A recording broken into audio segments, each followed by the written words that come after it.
Bueno, hola chicos, hola chicas, acá estamos, vamos a correr esto para un costadito y vamos a hacer la explicación de esta presentación para que ustedes tengan el material para poder hacer la actividad. Chicos, vamos a hablar un poquito de la percepción del medio y de cómo entendemos desde las ciencias naturales ciertos modelos para explicar cosas. Vamos a empezar, a ver, por acá, ahí está. Vamos primero a empezar definiendo algunas cuestiones que ya sabemos, ¿no? Que tienen que ver, por ejemplo, con la función de relación. La función de relación es aquella que nos permite comprender lo que pasa tanto en el exterior como en el interior de nuestro cuerpo debido a nuestra capacidad, ¿sí?, de percibir estímulos y de generar respuestas a ellos. Ahora, lo que nosotros hacemos es definir una especie de sistema, ¿sí?, que sería como una especie de modelo para poder explicar fenómenos o cuestiones que tienen que ver con los organismos vivos, con la biología, con procesos, con organismos y demás. En ese sentido, entendemos que los sistemas, si fueran un cuerpo, por ejemplo, podemos definir un sistema abierto en el cual ingresa materia y energía y egresa materia y energía, como pasa con nuestro cuerpo. Por ejemplo, inhalamos, ¿sí?, ingresamos aire, ¿sí?, y luego exhalamos. Pero junto con ese aire que inhalamos, cuando inhalamos el oxígeno se va a combinar con ciertos elementos químicos y nos va a brindar energía, junto por ejemplo con el alimento que comimos. Y vamos a liberar energía, por ejemplo, también en forma de calor o a partir de las actividades que podemos realizar. En contrapunto con esta visión, ¿sí?, tenemos lo que es un sistema cerrado, un sistema donde, por ejemplo, solo entra materia o solo entra energía, pero nada puede salir de él.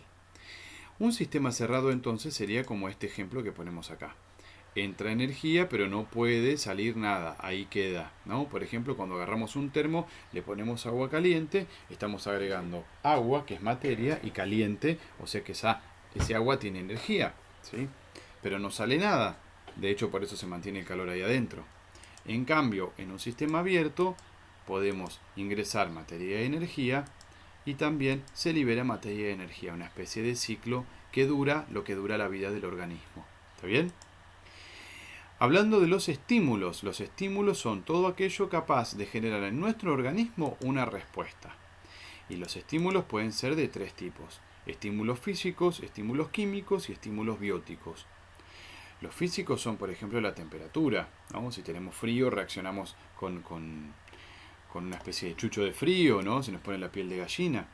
Químicos, por ejemplo, cuando reconocemos un olor que está en el aire. Y biótico, por ejemplo, cuando percibimos la presencia de otro organismo. ¿Está bien? Por ejemplo, no sé, si tenemos piojos en la cabeza, nos va a empezar a picar y vamos a reaccionar a ello. ¿Sí? Lo pongo así como groseramente, como para más o menos poder avanzar. Hoy estuvimos en clase, estuvimos viendo un montón de características y otros ejemplos más. En relación a los estímulos y a las respuestas, nosotros básicamente tenemos este esquema. Un estímulo que es algo externo o interno a nuestro organismo que genera una especie de procesamiento y finalmente genera una respuesta final. Acá tenemos lo que pasa en un ser vivo. Lo importante acá es entender que hay un centro coordinador que se encarga del procesamiento de ese estímulo que es captado por el receptor para generar la respuesta que es generada por el efector. ¿Sí? Por último, como actividad les dejo acá. Van a tener que contestar estas preguntitas, ¿sí? ¿Qué son los sistemas abiertos y cerrados? Dibujar y explicar los pasos del acto de percepción de los estímulos. Van a definir estas cuestiones que les pido y qué es la homeostasis, ¿sí? Eso como primer punto. Vamos al siguiente. A ver, ahí estamos. Para seguir, ¿sí?, vamos a ver que no todos los organismos tenemos los mismos órganos para la percepción. Estos organismos se llaman planarias. Las planarias pueden captar apenitas la luz con este cúmulo de células que se llaman ocelos. Parece que estuviera visco, pero en realidad son algunas células que tienen la capacidad de percibir la luz. A diferencia de nosotros, que tenemos, ¿sí?, un ojo compuesto con muchas partes, muchas láminas, muchos tejidos importantísimos para poder percibir la luz y generar una imagen que es transmitida, ¿sí?, e interpretada por nuestro cerebro. Perdón, me olvidé de decirles que las planarias viven en lugares donde hay mucha oscuridad y les gusta la oscuridad, prefieren la oscuridad porque es de allí de donde consiguen su alimento. Viven en los charcos, en los arroyos, en los ríos, en el fondo, ¿sí? Donde está el barro. Y de ahí viven semienterrados o por la superficie de ese fondo, ¿sí? Por la parte de arriba de ese fondo, capturando presas. Cuando perciben la luz, se van al oscuro, prefieren siempre la oscuridad. Hay otros organismos, ¿sí?, que tienen la capacidad de poder ver con distintas intensidades de luz. Por ejemplo, este búho que está acá. Como pasa también con los felinos, que pueden abrir o cerrar la pupila. Este espacio de color negro, acá, es por donde ingresa la luz. Es este mismo que está acá. ¿Sí?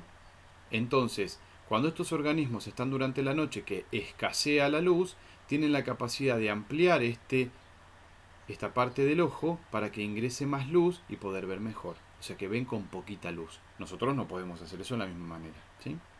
Se ve mucho esto en los gatos, por ejemplo, cuando amplían o contraen, ¿sí?, la pupila.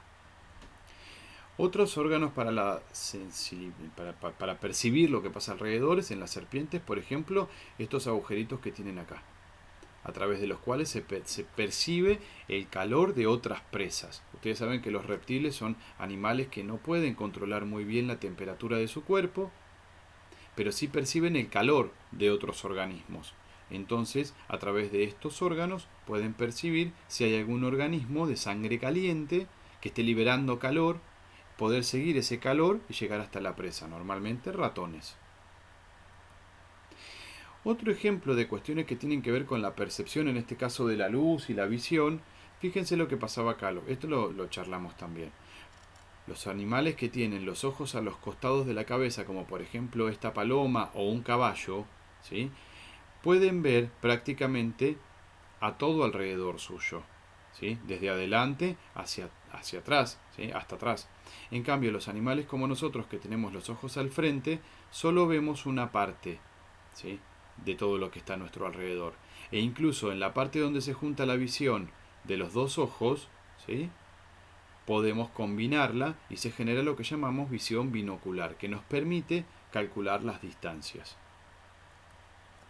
Acá tenemos el ejemplo, ¿sí?, de cómo una parte de nuestro cerebro controla, ¿sí?, la parte opuesta de nuestro cuerpo y viceversa. Pero el punto es dónde ocurre, ¿sí?, la combinación de la visión de los dos ojos para poder generar la visión binocular. Cuando fuimos al laboratorio vimos a estos animales, ¿sí?, los que pudimos ir, bueno, vemos a estos animales que son los tiburones, que tienen acá unos órganos también para la percepción tanto de elementos químicos, ¿sí?, que hay en el agua, como de ciertos elementos, por ejemplo, hasta eléctricos. Estos agujeritos que están acá se llamaban ampollas o fosetas de Lorenzini, que permitían percibir elementos químicos que hay en el agua, o por ejemplo parte del calor, bueno, un poquito todo lo que pasa abajo del agua a través de estos agujeritos que son muy sensibles y están conectados con el sistema nervioso de este tiburón, ¿sí? Esto sucede sobre todo con animales como los tiburones, que habitan aguas profundas donde no ingresa mucho la luz. Hablamos también de la posibilidad que tienen algunos animales para orientarse en el ambiente natural. Estos gansos canadienses tienen la posibilidad, a través de un órgano que tienen en la cabeza, de orientarse entre el polo norte, ¿sí?, entre el norte, ¿sí?, y el sur. Entonces pueden migrar escapando del frío, ¿sí?